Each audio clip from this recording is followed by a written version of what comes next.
Hi, this is Ajay Anand and welcome to Hindi classes from excelup.com। इस lesson में आप एक कविता का अर्थ समझेंगे और कविता का शीर्षक है खुशबू रचते हैं हाथ। और यह कविता अरुण कमल ने लिखी है और यह कविता क्लास 9th की हिंदी की किताब स्पर्श से ली गई है। इस कविता में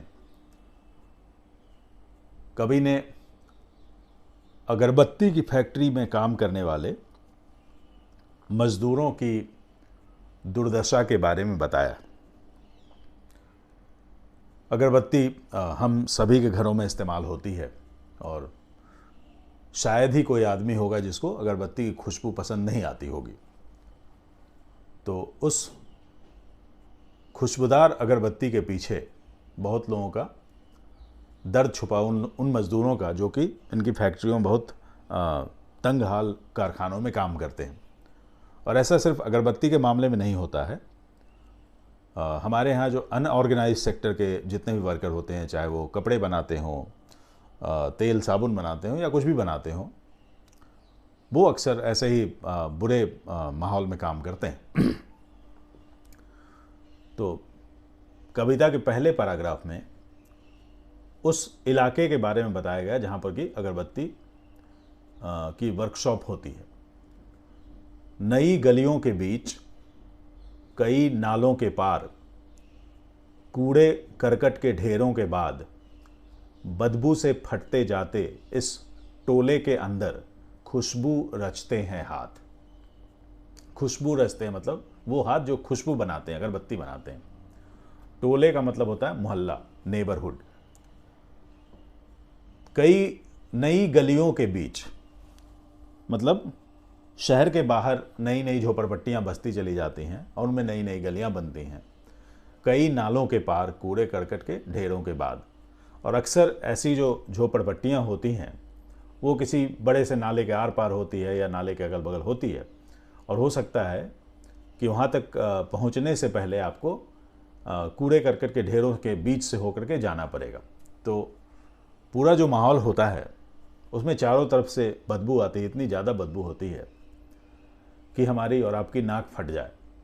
लेकिन उसी बदबू भरे मोहल्ले के अंदर कुछ मजदूर काम कर रहे होते हैं जो खुशबू बनाते हैं, अगरबत्तियां बनाते हैं।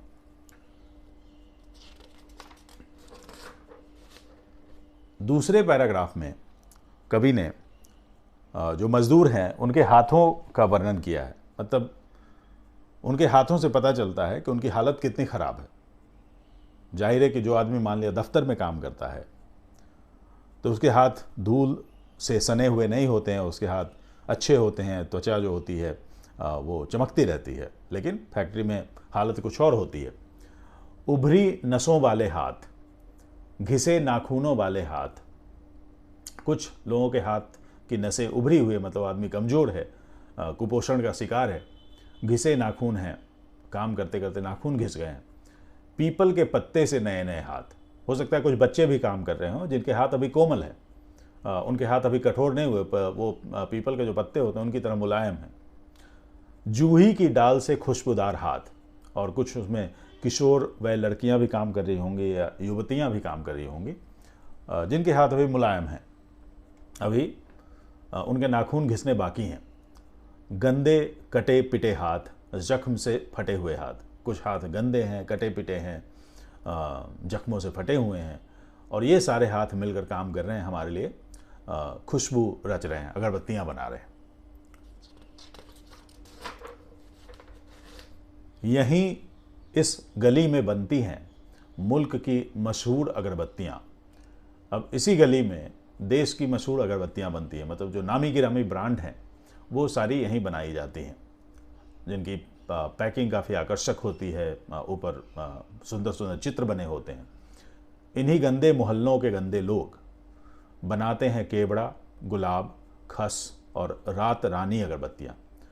और उसी गंदे मोहल्ले में जो गंदे लोग काम करते हैं वो क्या शानदार चीज़ें बनाते हैं। वो तरह तरह की खुशबू वाली अगरबत्तियाँ बनाते हैं, जैसे केवड़े की खुशबू, गुलाब की खुशबू किसी अगरबत्ती से, खस की खुशबू आती है किसी से, रात रानी की खुशबू आती है।